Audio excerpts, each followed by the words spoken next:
여러분 안녕하십니까? YTN 뉴스타트 3부 시작합니다. 미국과의 관세 협상 시한이 일주일도 남지 않은 가운데 한미 산업장관이 이틀째 협상을 벌였습니다. 우리 통상당국이 귀국 일정을 미룬 채 총력전에 나서고 있지만 아직 타결 수준에는 접근하지 못한 것으로 보입니다. 최하영 기자입니다.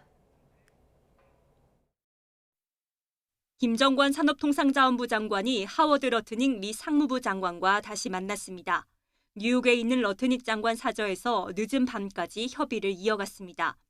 앞서 미 상무부 청사에서 만난 데 이어 이틀째 협상입니다.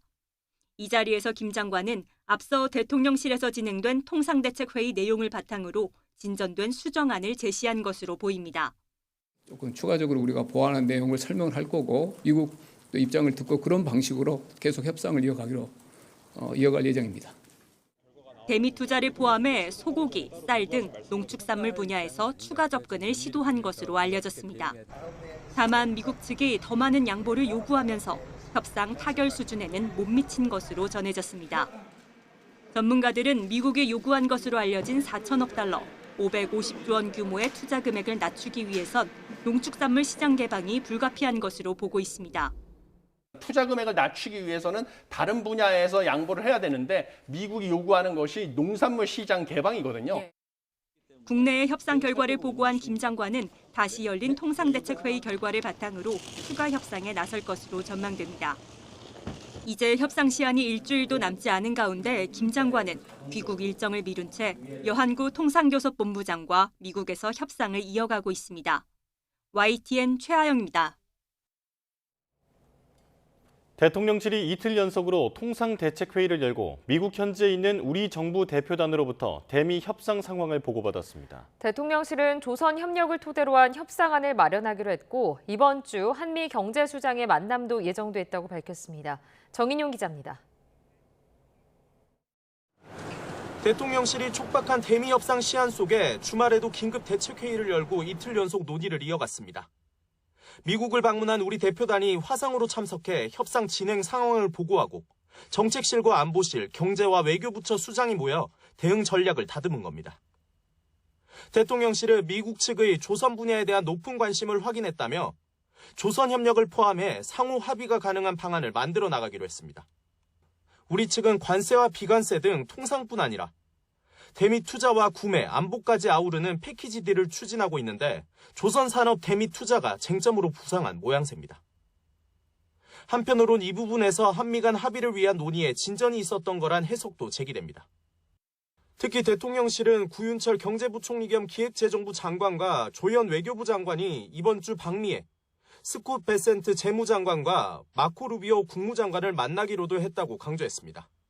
장관들이 물론 대면으로 협상하는 것이 제일 좋겠습니다. 가능한 최대한 범위 내에서 서로 협상을 한다는 말씀을 드리고 정부는 다음 달 1일 미국의 상호관세 부과 시한 전까지 통상협상에 총력을 기울이겠다고 재차 의지를 나타냈습니다.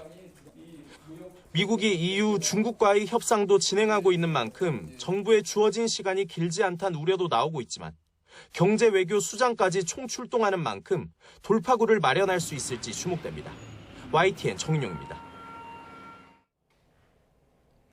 미국과 일본의 관세 협상에서 국방비 증액 문제가 포함되지 않으면서 통상과 안보를 패키지로 묶어 협상하려는 우리 정부 전략에 차질이 생기는 게 아니냐는 관측이 나오고 있습니다. 정부는 안보 분야 협상이 안정적으로 진행되고 있다며 이런 우려를 일축했는데 미국산 무기 수입이나 방위 산업 투자 논의가 어느 정도로 이루어질지 주목됩니다. 나혜인 기자입니다. 미국발 관세를 낮추기 위해 안보 현안을 협상 지렛대로 쓰겠다는 구상은 트럼프 대통령도 시사했던 전략입니다.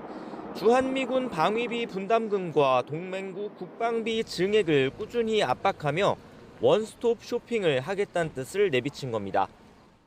통상이나 투자, 구매, 또 안보 관련 전반에 걸쳐 망라가 돼 있기 때문에 이러한 패키지를 종합적으로 감안해서 하지만 미국은 적어도 일본과의 협상에선 통상과 안보 문제를 분리한 것으로 보입니다.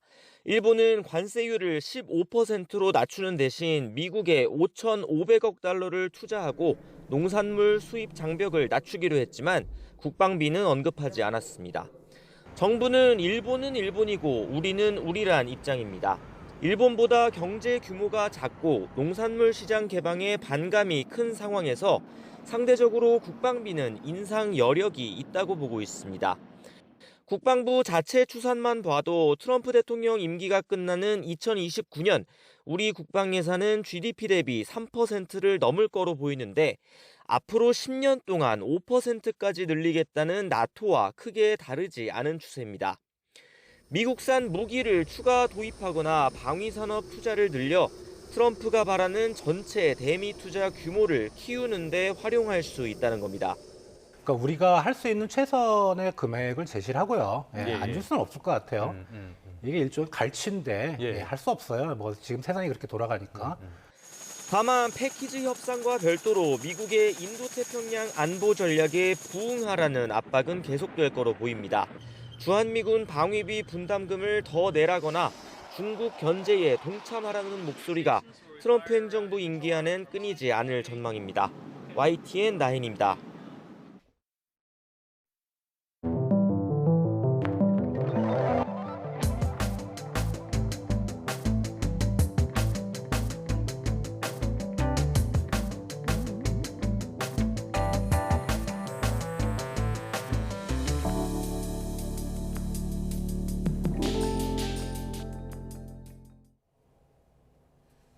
어제 경기도 양주 기온이 39도에 육박하는 등 수도권을 중심으로 찜통 더위를 보였습니다. 일요일인 오늘도 여전히 극한 무더위가 이어지겠지만 이번 주 중반부터는 폭염이 폭우로 바뀔 가능성도 있습니다.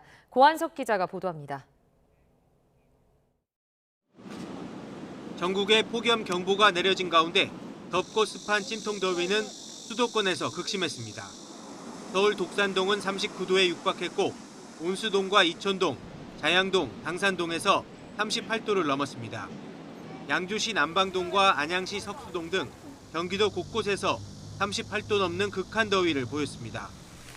다만 서울 공식 최고 기온이 역대 7월 중 최고 기록인 38.4도를 넘지는 않았습니다. 수도권을 중심으로 극한 더위를 보였던 이유는 이중으로 덮인 고기압 아래로 마치 온풍기 같은 남동풍이 서쪽을 뜨겁게 데웠기 때문입니다. 앞으로 이중 고기압은 다소 약화하면서 심한 폭염은 조금씩 꺾일 것으로 보입니다. 서울 예상 기온을 보면 일요일인 오늘은 37도로 매우 높겠지만 이번 주부터 차츰 내려가 금요일에는 32도까지 떨어집니다. 제주도 먼 남쪽 해상에서 발달하는 태풍들이 우리나라 상공에 이중 고기압을 밀어내면서 폭염을 멈추게 할 가능성이 있습니다. 강수 같은 경우에는 고기압이 물러나고 찬 공기가 내려오면서 수증기와 부딪히는 시점, 그래서 30일 전후에 강수의 변동성이 있다는 거고요. 더위가 한풀 꺾이면 그 대신 폭우가 쏟아질 것으로 보여 철저한 대비가 필요합니다. YTN 고한석입니다. 7월의 마지막 주말 전국 곳곳에 폭염특보가 내려지며 무더운 날이 계속되자 시민들은 물놀이를 즐기며 더위를 잠시 잊었습니다. 네, 끝모를 불볕더위에 온열 질환자도 잇따르고 있습니다. 임영준 기자입니다.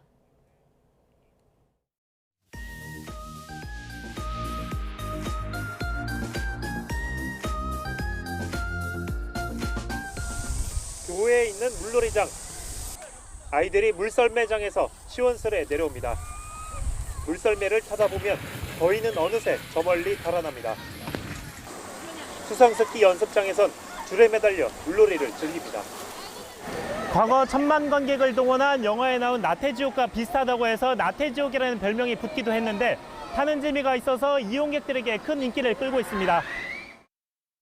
피서객들은 수영장에서 물장구 치고 공놀이도 하며 즐거운 한때를 보냅니다. 금강산도 식후경. 한바탕 신나게 논 뒤 맛있는 음식을 나눠 먹으며 출출한 배를 달랩니다. 아우 힘들어요. 아이 따라가기가. 재밌게 놀고 있고 아이도 너무 즐거워해서 아이랑 잘 지내고 있습니다. 회전물놀이 할 때 팔이 아팠지만 그래도 만족하고 있습니다. 그래서 다음에도 한 번 더 올 생각을 하고 있어요. 보기만 해도 시원한 푸른 동해에 몸을 던집니다. 여름에 어울리는 음악과 함께하면 시원함과 즐거움은 배가 됩니다.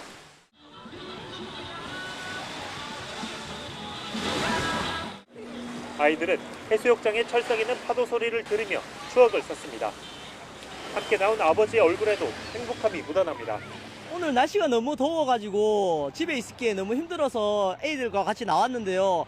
와, 나와보니까 너무 시원하고 좋더라고요. 애들이 이 물에 있으니까 더 활기가 넘치는 것 같고 해서 너무 좋습니다. 불볕더위가 이어지며 온열 질환자도 속출하고 있습니다. 온열 질환자는 현재까지 2,200명가량, 온열 질환으로 숨진 것으로 추정되는 사람은 10명을 넘어섰습니다. YTN 임영준입니다.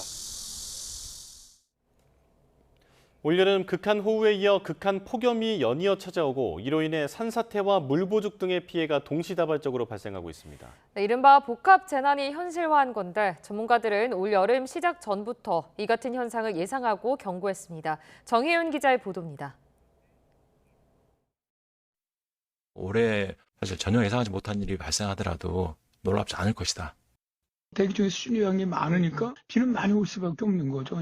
본격적인 여름으로 접어들면 작년에 못지않은 아주 높은 온도가 나타나는 폭염의 여름이 예상이 됩니다. 올해 여름 극한의 날씨를 내다본 기상 전문가들의 경고였습니다. 특히 올해는 기상청도 여름 전 3개월 전망을 내놓으며 올해 여름은 더위뿐 아니라 호우와 폭염 등 복합적인 재난 상황에 놓일 수 있음을 우려했습니다.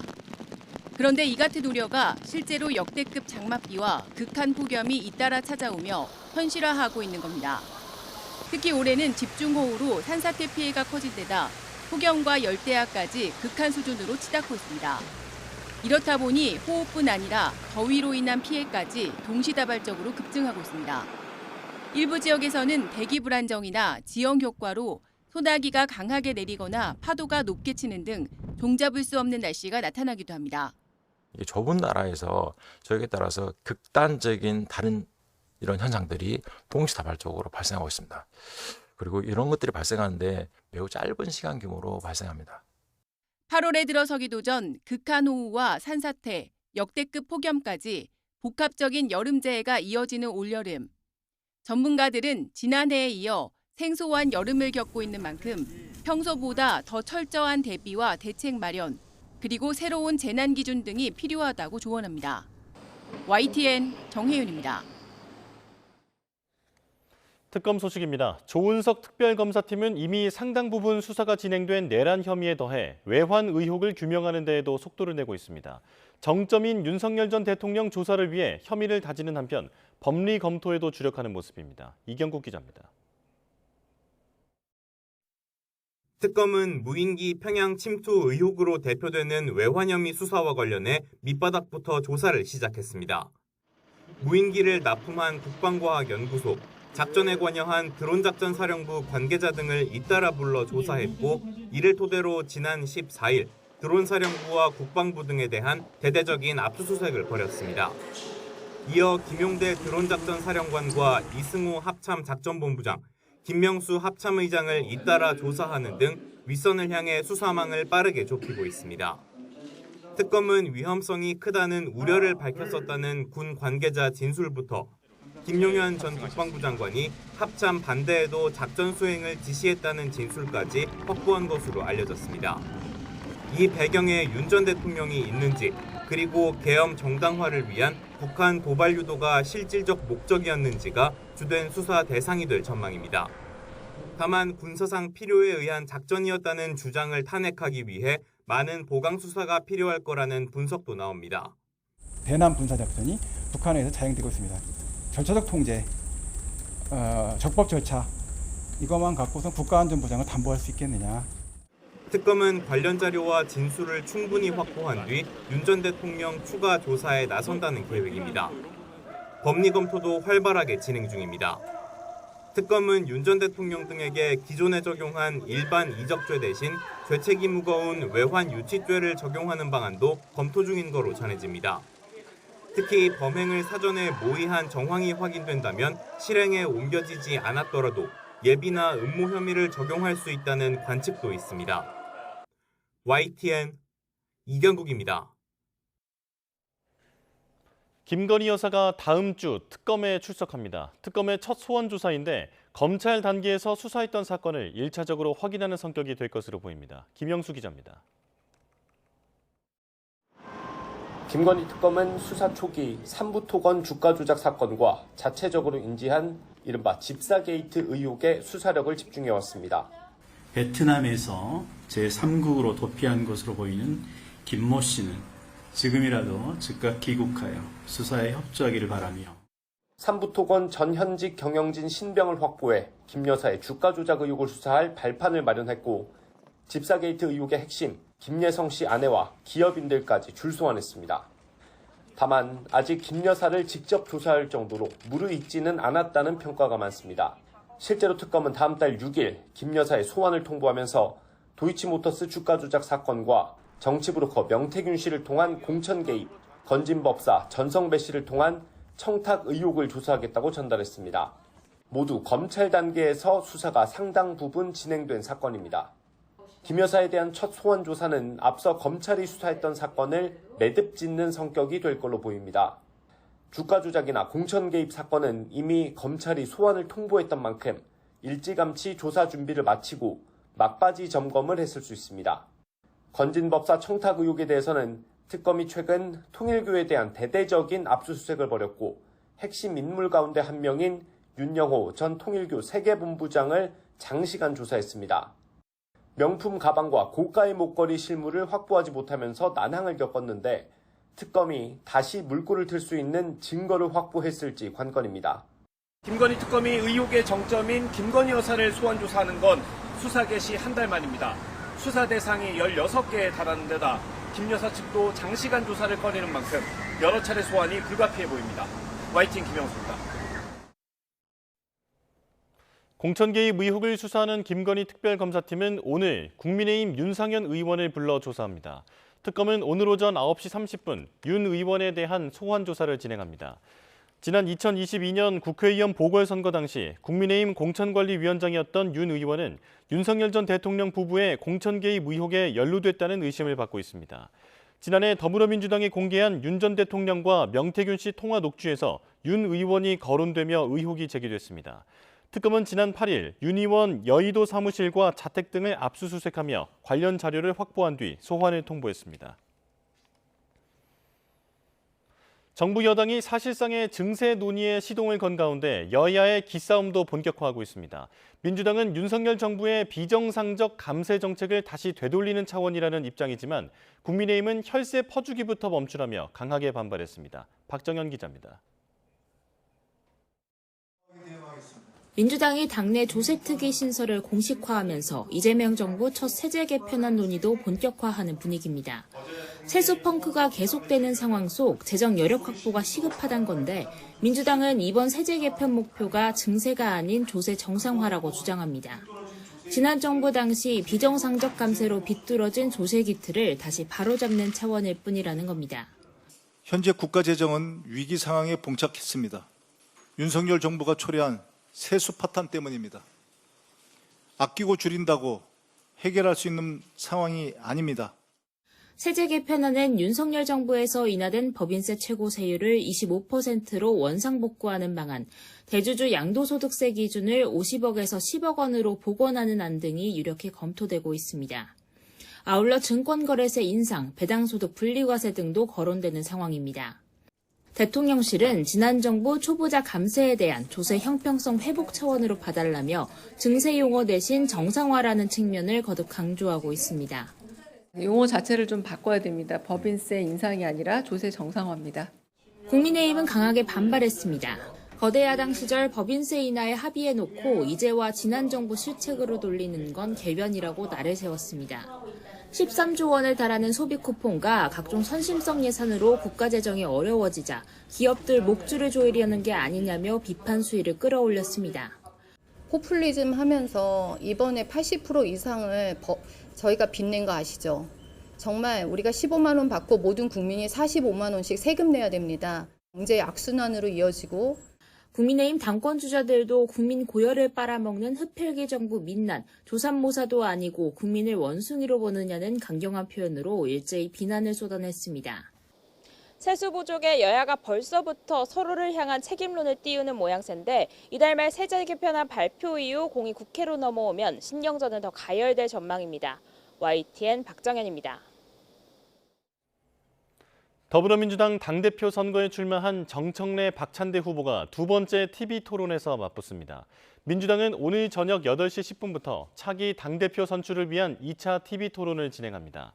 앞선 1차 토론에선 두 후보는 이재명 대통령과 발맞출 적임자임을 내세우며 명심 경쟁을 펼쳤는데 오늘도 당심을 잡기 위해 각자 선명성을 강조할 것으로 보입니다. 애초 민주당은 지난 23일 2차 TV토론을 진행할 예정이었는데 수해 복구를 위해 한 차례 연기했습니다. 마지막인 3차 TV토론은 오는 29일 진행할 예정입니다.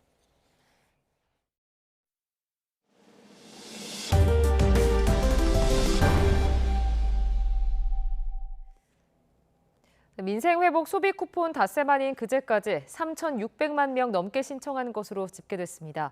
행정안전부는 어제 자정까지 전체 대상자의 72%인 3,643만 명이 신청했고 6조 5,703억 원이 지급됐다고 밝혔습니다. 지역별로는 경기가 985만여 명으로 가장 많았고 서울과 부산, 경남 순으로 나타났습니다. 신청자의 74%인 2,696만여 명이 신용 체크카드로 지급받은 것으로 나타났습니다. 이와 함께 오늘부터 민생회복 소비 쿠폰을 출생연도 끝자리에 상관없이 신청할 수 있습니다. 다만 주말에는 온라인 신청만 가능합니다. 국민 1인당 15만 원에서 45만 원을 지급하는 소비 쿠폰 1차 신청은 지난 21일에 시작됐고 신청 첫 주인 어제까지는 신청자 폭주에 대비해 출생연도 끝자리를 기준으로 요일별로 신청자를 나눠서 받았습니다. 전해드린 것처럼 지난 21일부터 민생회복 소비 쿠폰 신청 기간이 시작됐죠. 인터넷에 보이는 몇몇 쿠폰 신청 사이트는 버튼을 누르면 광고창이 뜨거나 다른 유료 서비스에 가입하도록 유도하는 경우도 있어 각별한 주의가 필요합니다. 윤태인 기자가 보도합니다. 민생회복 소비 쿠폰을 신청하라며 홍보하는 사이트입니다. 그런데 사무실 전화번호는 생소한 지역번호로 시작하고 주소도 해외로 돼 있습니다. 지원금 신청 버튼을 누르니 대출 안내 등 민생회복 쿠폰과는 상관없는 내용의 광고창이 뜹니다. 지자체나 금융사가 운영하는 것이 아닌 가짜 사이트입니다. 민생회복 쿠폰 안내 사이트로 위장해 다른 유료 서비스에 가입하도록 유도하는 사례도 발견됐습니다. 민생지원금을 소개하는 블로그에서 신청하기나 시작하기 등의 문구를 눌렀더니 실시간으로 유명 맛집을 추천해주는 유료 서비스 가입 페이지로 연결되는 방식입니다. 광고 배너를 정부가 제공하는 서비스로 오인할 수가 있습니다. 무분별하게 제공되는 광고의 경우는 또 범죄자가 제작해놓은 사이트에 접속되어 개인정보를 입력하는 등 유출될 우려가 있는 게 맞고요. 민생회복 소비 쿠폰을 온라인으로 신청하는 경우 지역사랑 상품권으로 받으려면 해당 상품권 애플리케이션에서 신용카드나 체크카드로 받으려면 카드사 홈페이지나 앱을 이용하면 됩니다. 그런데 금융기관을 사칭해 소비 쿠폰을 신청하라는 SNS 메시지가 올 수도 있어 주의가 필요합니다. 어떤 SNS 알림톡을 보낼 때 안심마크를 부착을 해서 보내기 때문에 관계당국은 지자체나 금융기관이 민생회복 소비 쿠폰을 신청하는 링크를 문자 메시지로 보내는 일은 없다며 주의를 당부했습니다. YTN 윤태인입니다. 초강력 대출 규제로 부동산 시장 과열이 일단 진정된 가운데 이제 관심은 주택 공급 정책으로 쏠리고 있습니다. 이재명 대통령이 3기 신도시 속도전을 선언한 뒤 국토부가 기업체 이전, 군부대 철수 등의 속도를 내는 모양새지만 현실은 녹록지 않습니다. 차유정 기자입니다. 3만 7천 가구가 들어설 하남 교산 신도시 부지입니다. 재작년 착공했는데 아직 제조업체 공장 창고들이 즐비합니다. 이전 협의가 안 된 제조업체만 1000여 곳이 넘고 수십 개의 송전탑 이설도 아직 해야 할 숙제입니다. 지작물의 보상이 끝나면은 이제 그 다음에 이주 협의를 하게 되고 이주가 끝나면은 뭐 착공하고 공사 진행돼서 뭐 준공하고 입주하고 이런 단계로 가게 되는데 이제 지작물이 많고 보상이 길어지다 보니까 조금 늦어진 측면이 있습니다. 정부가 3기 신도시 공급 속도전을 예고하고 있지만 현장 사정이 쉽지 않습니다. 3기 신도시는 지구 지정 이후 5년 가까이 지났지만 전체 착공률은 지난해 말 기준 6%대에 불과합니다. 공급 예정 물량이 18만 6천 가구인데 실제 입주는 절반 이상이 2030년 이후에나 가능한 상황입니다. 최근 수년간 공사비가 급등해 사업성이 떨어지면서 사업 속도가 느려진 영향이 있습니다. 인허가와 보상 절차는 지연됐고 업체 공장 분부대와의 이전 협의도 길어졌기 때문입지 사업지 내에 어떠한 시설들이 존재하고 있을 경우에 이 시설들을 어딘가로 이전해서 기능을 그대로 유지하게 해야 되는데 군부대 같은 곳이라고 하면 이걸 단기에 쉽게 이전하는 게 쉽지가 않습니다. 교통 대책 마련도 시급합니다. 3기 신도시는 서울 도심 접근성이 관건인데 핵심 교통망인 GTX 사업 등이 줄줄이 지연됐습니다. 예를 들면 고양 창릉지구의 경우 신도시를 관통하는 GTX의 창릉역이 원래 내년 개통 목표였지만 설계 변경과 추가 공사로 입주 시기 후 3년은 지나야 개통될 전망입니다. 다른 지구도 사정이 비슷합니다. 3기 신도시 같은 경우에는 공급에 대한 지연뿐만 아니라 GTX가 이제 지연이 되면서 아무래도 출퇴근 소요도 증가를 하게 되고 결국에는 실입주자들의 이제 불편함. 단순한 행정 지원만으로는 한계가 있다는 지적이 나오는 가운데 정부의 구체적인 공급 대책은 이르면 다음 달 발표될 전망입니다. YTN 차유정입니다.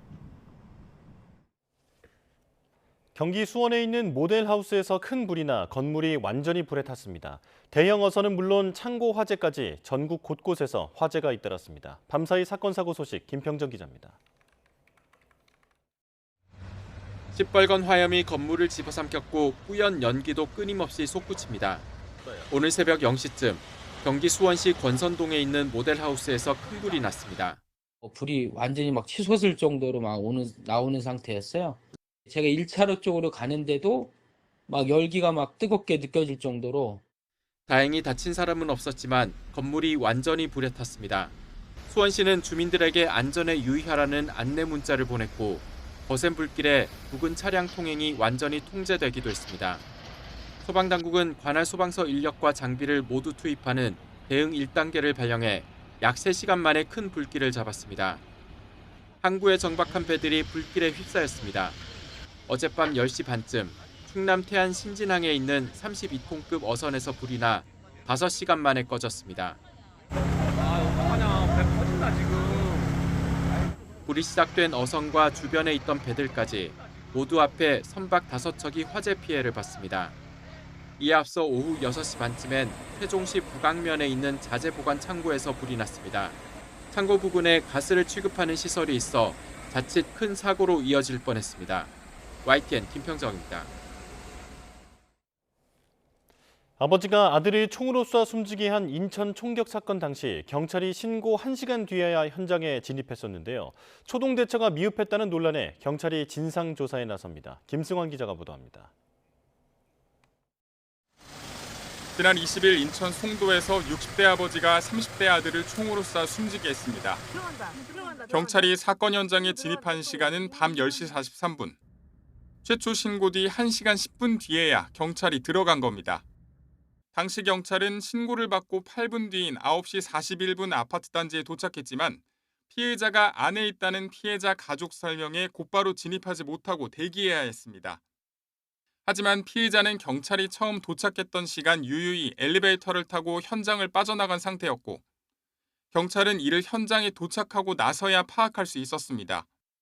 그래서 저희 경찰관들이 도착했을 때는 신고 내용상 이 안에 피의자가 있다고 판단을 할 수밖에 없었고 가족들을 대피를 우선 시킨 다음에 현장 확인을 했더니 피의자가 이미 현장을 이탈한 것이 확인이 됐습니다. 당시 피해자도 구조되지 못하다 밤 11시가 넘어서야 병원에 도착했고 결국 숨졌습니다. 이 때문에 CCTV로 피해자의 도주 여부를 제대로 확인하지 않는 등 초동대처가 미흡했다는 비판이 나왔습니다. 앞서 경찰은 당시 상황에 대해 특공대가 바로 들어갈 수 없었고 매뉴얼대로 했다고 해명했습니다. 하지만 논란이 계속되자 경찰청 감찰 담당 관실이 진상조사에 나서기로 했습니다. 현장 초동 조치에 미흡한 점이 있는지 면밀하게 살펴보겠다는 취지입니다. YTN 김승환입니다. 지난해 23명이 숨진 경기 화성 아리셀 공장 화재 참사와 관련해 중대재해처벌법 위반 등의 혐의로 재판에 넘겨진 박순관 아리셀 대표에 대해 검찰이 징역 20년을 구형했습니다. 유족이 엄벌을 촉구하는 가운데 오는 9월 예정된 1심 선고 결과에 관심이 모아집니다. 김희영 기자입니다. 끝없이 치솟는 잿빛 연기 사이로 잇따라 폭발이 일어납니다. 지난해 6월 24일 오전 10시 반쯤 경기 화성 아리셀 공장 화재로 23명이 숨지고 8명이 다쳤습니다.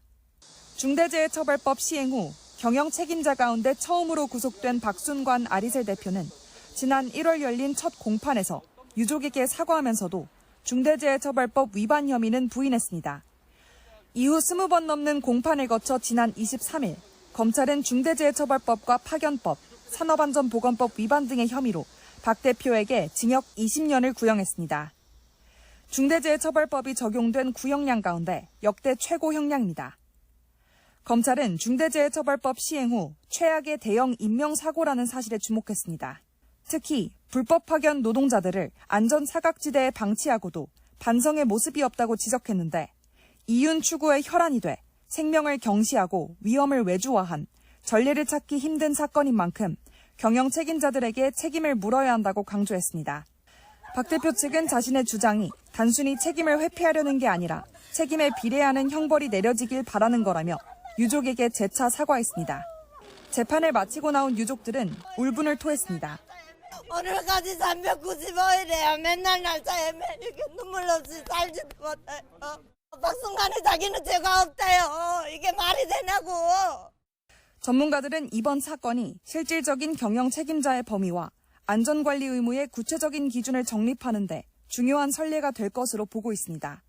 대부분 중대재해 사건에서 집행유예 벌금으로 솜방망이 처벌이라는 그런 비난이 이 사건을 계기로 경각심을 일으켜서 중대재해에 대한 경영 책임자들의 안전의식을 제고하고 오는 9월 23일 선고가 예정된 가운데 재판부의 판단이 주목됩니다.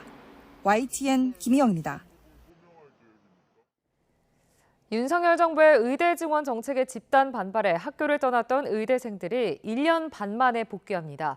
의대 교육 정상화는 환영할 일이지만 정부가 의사 국가시험을 추가 시행하는 등 이른바 의사 불패로 통하는 특혜 논란은 현재 진행형입니다. 권민석 기자의 보도입니다.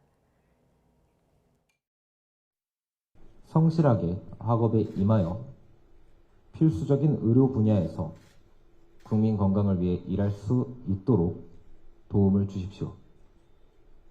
집단 휴학했던 의대생들이 복귀를 선언한 지 13일 만에 정부는 유급 대상인 8천여 명의 2학기 복학을 결정했습니다. 1년 단위 학년제에선 당장 돌아올 수 없는 허들을 치워주기 위해 학기제로 각 대학 학칙을 바꾸도록 했습니다. 1년 반의 장기 공백에도 실질적인 불이익 없이 사실상 기록만 남는 유급이 된 겁니다. 특히 내년 8월과 내후년 8월로 졸업 시점이 꼬인 본과 3, 4학년들이 의사 면허를 차질 없이 딸 수 있게 의사 국가시험도 추가 시행할 방침입니다. 2020년 의대 증원에 반발해 국시를 거부했던 학생들을 구제하려고 이듬해 별도 시험을 치렀던 것과 판박입니다. 전 정부의 일방통행 정책이 극단 투쟁을 촉발한 거란 신중론도 있지만 의료계 역시 국가 의료체계 대혼란의 책임을 제대로 지지 않는다는 비판에서 자유로울 수 없습니다. 정부는 국시 추가 시행이 특혜로 비칠 수 있지만 의료 인력 양성 체계를 유지하는 게 환자와 국민에게 더 중요하다고 해명했습니다. 그럼에도 의대생, 전공의 특혜 제공에 반대한다는 국회 국민청원에 7만 명 넘게 동의하는 등 논란이 가라앉지 않고 있습니다. 특혜에 해당될 정도로 정부가 물러서서 의료계를 달래는 어떤 그런 상황이 된다는 것은 향후에 또 이런 유사한 어떤 상황들이 발생했을 때 과연 재발을 막을 수 있는 건지. 이런 가운데 집단 사직한 전공의가 돌아올 방안을 논의하는 수련협의체 회의도 첫 발을 뗐습니다. 모든 가능성을 열어놓고 건설적인 논의가 이루어질 수 있도록 저희도 노력하겠습니다. 다음 달 초부터 시작되는 하반기 전공의 정기 모집에서 입영 연기를 비롯한 특혜성 조치가 또다시 주어질 경우 정부와 의료계를 향한 시선은 더욱 따가워질 수밖에 없어 보입니다.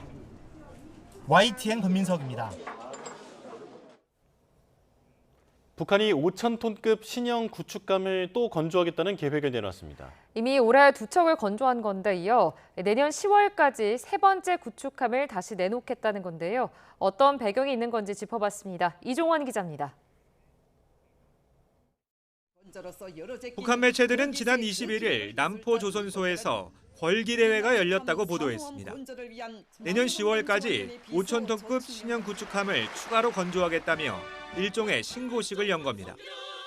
과학기술에 기초한 자력갱생의 투쟁 정신을 발휘하여 구축함 건조를 제2일 내에 훌륭히 결석함으로써 북한은 이미 올해에만 2척의 신형 구축함을 선보였습니다. 지난 4월 성대한 진수식을 열고 첫 번째 5,000톤급 구축함인 최연호를 내놨고 함선 현대화에 닻이 올려짐으로써 우리의 해군은 자주적 국가 방위력의 일익을 담당한 한 달 뒤에도 같은 급의 두 번째 구축함을 공개했습니다. 김정은 위원장이 집권하는 가운데 배가 넘어져 망신을 사기도 했지만 불과 23일 만에 다시 진수식을 열고 강건호란 이름을 붙였습니다.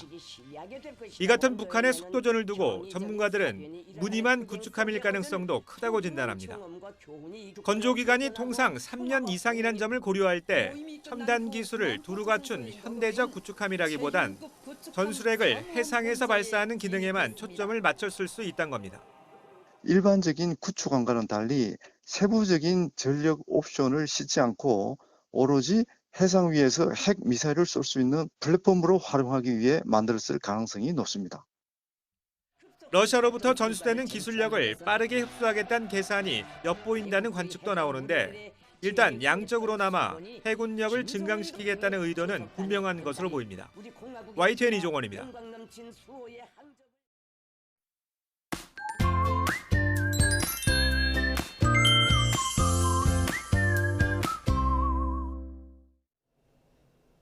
극한 호우에 이어 극한 폭염이 기승입니다. 휴일인 오늘도 낮 동안 펄펄 끓겠는데요. 서울은 밤사이에도 열기가 식지 못하고 현재 28.6도, 체감온도는 초열대야 기준인 30도를 웃돌고 있고요. 한낮 기온은 37도까지 치솟으며 심한 폭염이 이어지겠습니다. 오늘도 내륙은 대체로 맑겠지만 자외선이 강하겠고 제주도에는 내일 오전까지 5에서 30mm의 비가 오락가락 이어지겠습니다. 또 남해안과 제주도 해안에서는 강풍과 함께 너울성 파도가 높게 일겠습니다. 현재 기온 살펴보면 서쪽과 해안을 중심으로 초열대야에 버금가는 더위가 나타나고 있습니다. 현재 서울 기온 28.6도, 강릉 30.9도, 청주는 29.5도를 나타내고 있고요. 낮 동안에는 어제만큼이나 덥겠습니다. 서울 한낮 기온 37도, 전주도 37도, 대구는 35도까지 오르겠습니다. 모레부터 심한 폭염은 점차 꺾이겠습니다. 다만 이후 날씨는 유동적인데요. 본격적인 휴가철, 폭염 대신 폭우가 나타날 가능성이 있어서 주의가 필요하겠습니다. 날씨였습니다. 뉴스타트 3부 마칩니다. 함께해 주신 여러분 고맙습니다.